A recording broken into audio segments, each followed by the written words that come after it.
And again, obviously, she's trying to make out that that Johnny Depp took her phone. Yep. That's what she's trying to, to say in all of this. And it's not going to, well, it did work, obviously, but it's the way that it's come about to everyone is like, how can you lie like this, and make it so easy? Yep.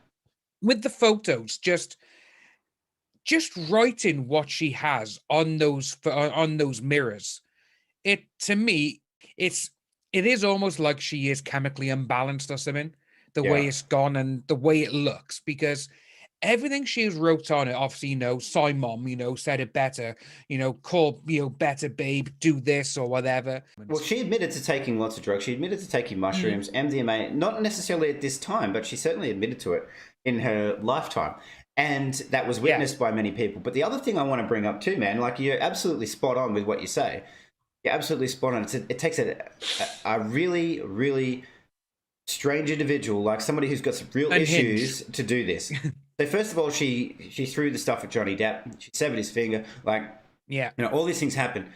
She says she locked herself in the bathroom. She's clearly full of crap, and she's lying about it, and she knows it, and she's trying to do all these things. But the other thing the other question I have to keep asking myself is, I'm trying to, as much as I can, be empathetic and think, what would I do if I'd been through something so absolutely traumatic that she'd allegedly just been through? What would I be doing? Would I be writing on mirrors like that? Would I be? I don't know the answer, but would I really be doing that?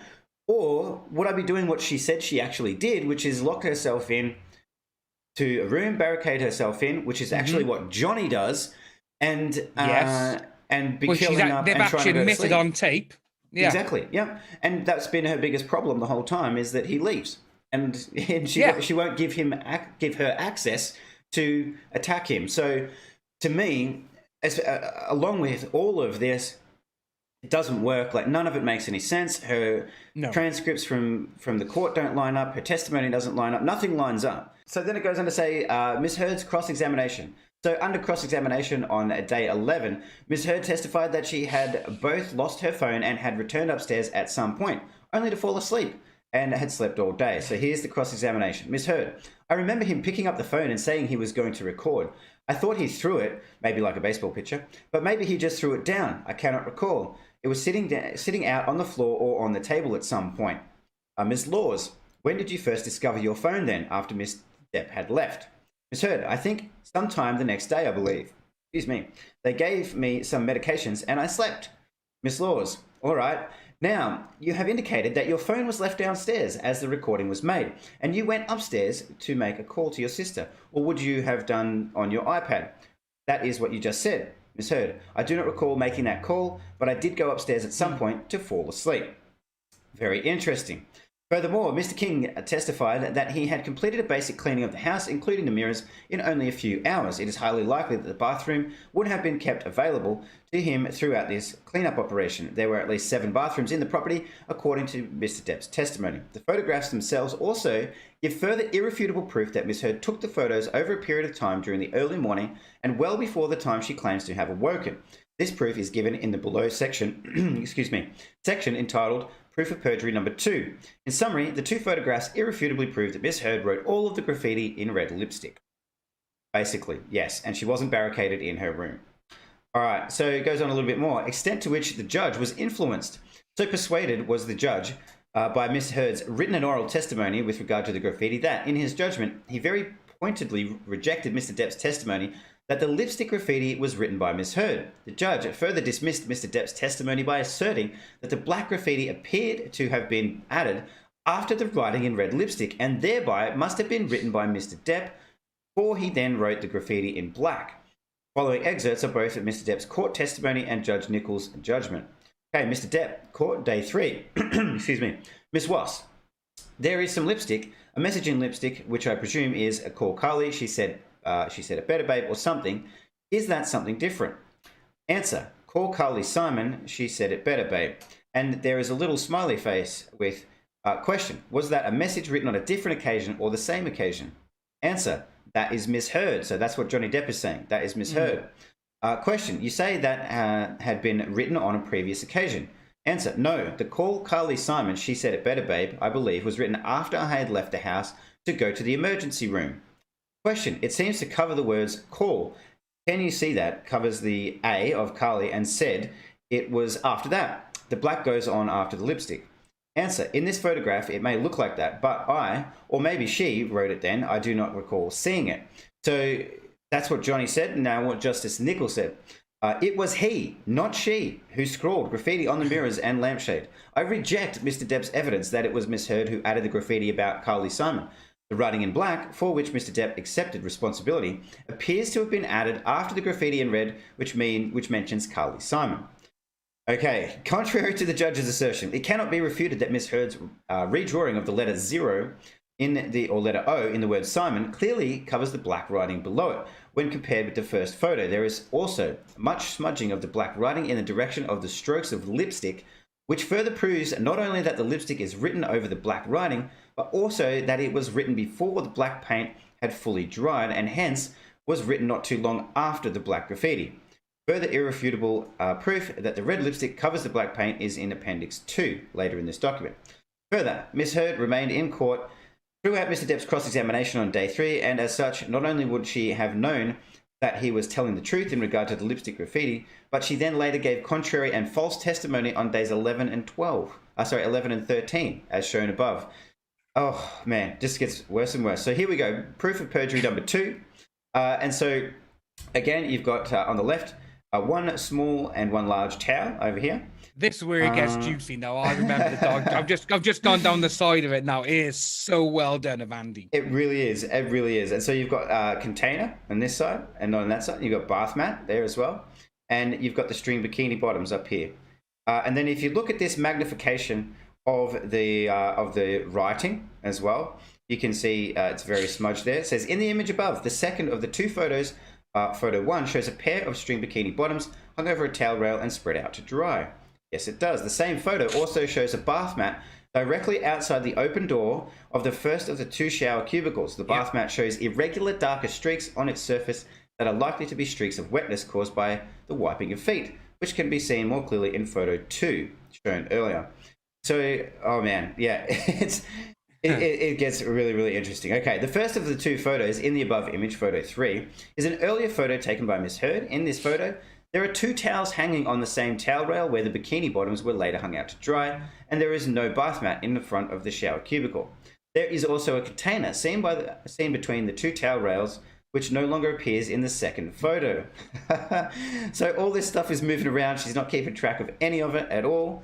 And but remember, these are all at the same time. Oh yeah. Remember that, it's all at the same time, of course. And then we see the next photo here. So furthermore, the shower hose seen in the first photo, photo 3, has looped once around itself after the shower head was hung on its hook. However, in photo 2, the same hose shows 2 loops as it hangs down. Magnified images below, showing that the shower was used in the time between the 2 photos were taken by Miss Heard. So you can see there, 1 loop, and then in the middle you can see there, 2 loops. 2 loops. Yep. These photos all prove that at some point during the early morning, Miss Heard changed into her bikini, then took a dip in the hot tub or indoor pool. She then returned to the bathroom where she placed a bath mat in front of the shower cubicle, took a shower. After her shower, Miss Heard used the 2 towels to dry herself and then rinsed out her bikini bottoms, and then spread and hung them out to dry on the same towel rail where the 2 towels had previously hung. Oh my God. She likely also removed the container from between the 2 towel rails, and Miss Heard would also almost certainly have taken more photos of the second mirror at the same time as she took photo 3, yet she gave no photos into evidence of that mirror showing the 2 towels in its collection. So there's and that's not Amber Heard, by the way. He says there this is not Amber Heard, but it's just a photo to, I guess, reference and prove that these are bikini bottoms and that's what they look like, and that's, I just guess clarifying that. Now, what's also interesting in this photo too, so the bikini bottoms are there, but you can even see in this photo here that there's the red, it's starting to see the red writing and the black down there as well, which I think we'll get into shortly. With the bikini strings as well showing and everything else. Yeah. Like I said, the way he's gone into this photo, and the way he's found the actual bikini bottoms as well. Yeah. I keep messaging. It's just so well done. It is. It's amazing. And A credit again, if Andy hasn't been watching so far, Andy from the UK, fantastic job, my friend, fantastic job. Okay, it goes on to say, if it would likely have been before and not after taking her shower that Miss Heard wrote the graffiti in red lipstick. There is no condensation on the mirrors, which itself would have made writing her graffiti more difficult. Absolutely. Yes. He then photographed her handiwork, photo number 1. And so you can just see down in that bottom left corner there a photo of the bikini that's not folded and then is folded. At some point later, after her bikini bottoms dried, Miss Heard returned to the bathroom and neatly folded her bikini bottoms, leaving them on the same towel rail. She then drew over the word simom to better emphasize that word and then took another photograph as a trophy. Miss Heard's own photographs provide an excellent timeline of her actions during the day, during the early morning, and give irrefutable proof that she was not locked or barricaded in her room as she testified. Wow. So, this timeline, which would have spanned at least 2 hours or more, also makes a complete lie of Miss Heard's testimony that she was only able to capture a few pictures because she was barricaded in her bedroom. Her photos give similar, irrefutable proof that she drew the initial graffiti in red lipstick, then took a photograph as a trophy, photo number 1. She then later returned and drew over the word simom and took another photograph as a further trophy, photo number 2. And finally, Miss Heard's photographs give irrefutable proof that she did not take those photos at a later point after she had gone back downstairs at around noon, but in fact took them over a period during the early morning. And this, as explained earlier, is further supported by the fact that there was simply no opportunity or time for Miss Heard to have taken the photographs after having gone back downstairs and before Mr. Depp had left the premises shortly after she had lost her phone as well. And even less time for Miss Heard to have also changed into her bikini, gone for a dip, taken a shower, rinsed and hung out in her bikini to dry, and then neatly folded her bikini once it had dried. Once it had dried as well. It's dried as well. God. It's not even still wet. It's dried as well. And then it goes on to say, Mr. Depp, in his second witness statement, gave testimony that... Craziness, that's all this is. It is absolutely freaking crazy. I admit that at this time, I wrote on a mirror and walls in blood and paint, but my precise recollection of that particular time is not good, given the state of shock I was in. At this point of the day, Miss Heard had gone upstairs to the bedroom of the house and I was downstairs. Number 57. When I woke up in the morning of March 8, 2015, which I recall was my day off, I found Miss Heard watching TV in the house in which we were staying. So she was not asleep. She was downstairs watching TV at this point. Yeah. And this testimony places Miss Heard upstairs at the time after Mr. Depp had written his graffiti and shows her to have been awake while he slept, and further ties in with the timeline and hard proof seen in Miss Heard's photos. All right, it's getting into this. Is all just, it's so crazy. It's absolutely nuts, and it's bloody brilliant work. It's brilliant work. So it says here, appendices. The first 4 appendices below give further proof of or evidence that Miss Heard wrote the graffiti on the mirror and she was not locked or barricaded in her bedroom as she testified under oath. They also give further proof as to the extent to which her false testimony persuaded the judge to find against Mr. Depp, and hence proof of the extent of her perjury. The 5th appendix is a simple timeline of various activities from the time just prior to Mr. Connolly arriving at the premises that day. Okay, Appendix 1. In his judgment, Justice Nichols asserts that the black paint appears to have been added after the graffiti in red. Yet the message, "Call Carly Simon, she said it better, babe," would make no sense sitting on its own in the bottom corner of an otherwise blank mirror. The message can only be a repost to something already written or drawn on the mirror, else we would be left wondering as to exactly what was said that Carly said it better again. Hence, the message in the red lipstick could only have been written by Miss Heard in response to the message written in black, and thereby must have been written after that message. It also seems very likely that a small amount of the black graffiti was also written by Miss Heard. Contrary to what is widely reported on Twitter, the black graffiti does not read, "She loves naked photos of herself," but actually reads, "She loves naked photos, an artist of herself." At some point, Miss Heard likely added an S to the word she, and then boxed the words an artist, and then drew an arrow from the word she's to the box to read she's, arrow, an artist. It does not make sense that Mr. Depp would alter his jibe at Miss Heard's vanity to a comment that claims her to be an artist. Note, the S is far less drawn over than the word she, which precedes it, and the box is drawn over the words "you go," indicating that both were drawn later than the black graffiti. It says below is a magnified image of a part of the same photo in which the judge asserts that the writing in black, for which Mr. Depp accepted responsibility, appears to have been added after the graffiti in red, which mentions Carly Simon.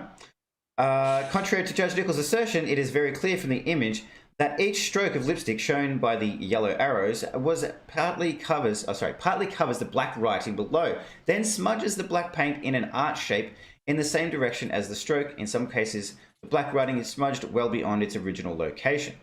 So you can see there the smudges, and you can see that she's written right here over the top, and there's clear smudges there and there and there and there. So it is pretty obvious from that photo, and I mean this has taken a lot of work from Andy to do. So we got to appreciate that, but.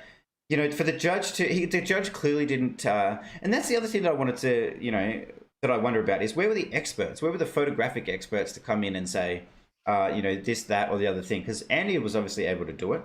And then it goes on to say, furthermore, the letter L in the word Carly completely covers the black writing below and as does the lipstick drawn over the word Simon when compared with the previous photo. The fact that the black writing was smudged gives evidence that it had not fully dried prior to Miss Heard writing her message in red lipstick, and provides further proof that she was not barricaded in her bedroom through the night. Appendix 3. To the extent to which Miss Heard's false testimony persuaded the judge that she had been physically essayed by Mr. Depp and that she had barricaded herself in her bedroom in fear for her life can be seen in the below excerpts from his judgment. The approach I will adopt, so this is Justice Nicol or Injustice Nicol, the approach I will adopt to the fact-finding exercise. A witness giving evidence in court does so under oath, an oath or affirmation to tell the truth, the whole truth and nothing but the truth. Questioning can be controlled by the judge.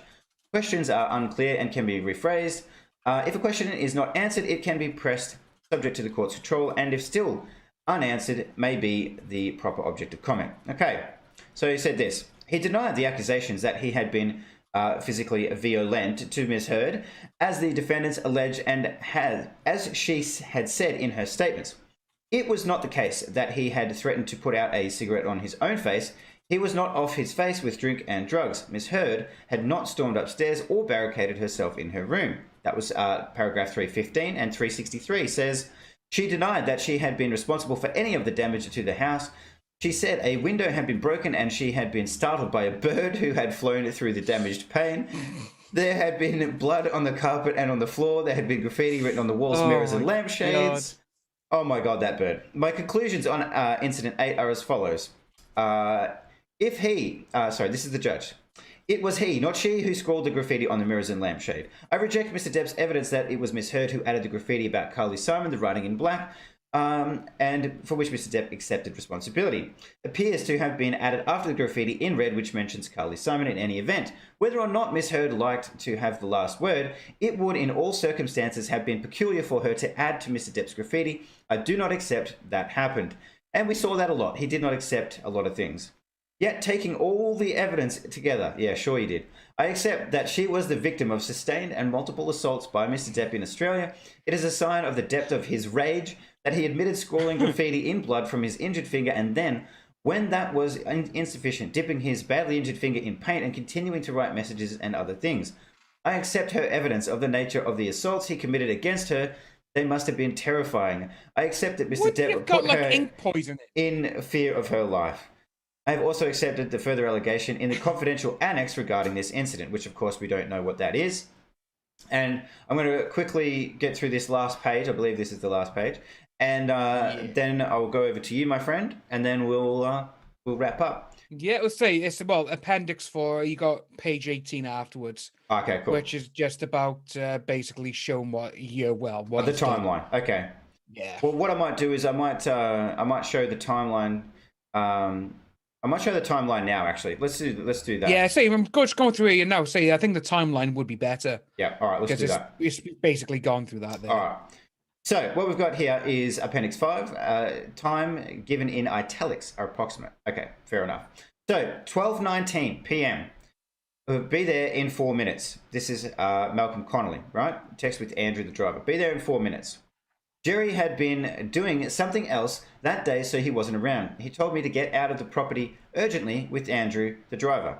12:25. I got to the door at around 1:30 to 2 p.m. and knocked, but there was no answer. I opened the door, which wasn't locked, and saw Johnny in the foyer area of the house. He and Amber were screaming at each other. Yes, and remember, Malcolm Connolly's testimony hasn't changed. 12:30. It wasn't easy, but I did get him outside. I had the car door open, and when we were outside, Johnny said to me words to the effect of, "Look at my finger." I would estimate that I was there for around 25 minutes in total. Okay, that was the witness statement of Malcolm Connolly. And then it goes on, transcript, Miss Laws and Miss Heard, cross-examination. Question. If you look at page F987, 134, this is the audio that captures Mr. Depp. Because we can see JD there, do you see that? Answer, yes. Question. And then there comes a point fairly early on where you do not hear him anymore. He has been taken off. Okay, so that was the question in court. Dr. Kipper and Debbie Lloyd, so this is the notes. Yep. Patient was having a hard time leaving the house, so security suggested the MD and RN go to the house to see patient. Note was written at 1 p.m. Upon arrival to the house, patient was sitting in the car ready to leave. MD assessed patient's finger. Okay. Ben King. So Ben King at 12:50. I realized afterwards that I had passed him on the driveway in my car as he was being driven in the opposite direction. Yep, I read that statement just the other day. Photo of the bar area, converted time, wall clock. Okay, so they had the wall clock there, and so the time was converted, 12:55. 12:57, photo of graffitied lampshade. Miss Heard may have taken the photo. Photo metadata, yeah. She loves to say metadata, but I'm not too convinced. I'm not convinced either, no. Amber Heard, so this is what she said. At 12 p.m., I discovered him downstairs and said we should call security at around, I think, noon is my best recollection. Amber Heard, answer. I remember him picking up the phone and saying he was going to record. It was sitting out on the floor or on the table at some time or at some point. Question, when did you first discover your phone then after Mr. Depp had left? Answer, I think sometime the next day. I believe they gave me some medications and I slept. So that's from the court transcript from day 11. Yeah. And then there's some question marks over the date and time of these next statements from Amber Heard. But they then ushered me back into the little theatre room in the house. One of the guards went and talked to Debbie Lloyd, who was now there with Dr. Kipper. Someone tried to get me to take medication. Jerry Judge came in saying they needed to get Johnny out of there, and they took him to hospital. Cool. So I'll leave that up for just a minute. But hey, we're gonna. That was a huge document, and there's a couple more. There's a couple more that Andy sent through. But yeah. so interesting, such amazing work from Andy to go through all of this, and it just like we know, like if you talk to anybody probably at the moment who covers this case, you would say, where's the case at? And it's like she lied. We know she lied. She lied a million times, and we know it. But to do this much work, I feel like it needed some attention to showcase it and to have a chat about it. So yes, fantastic work.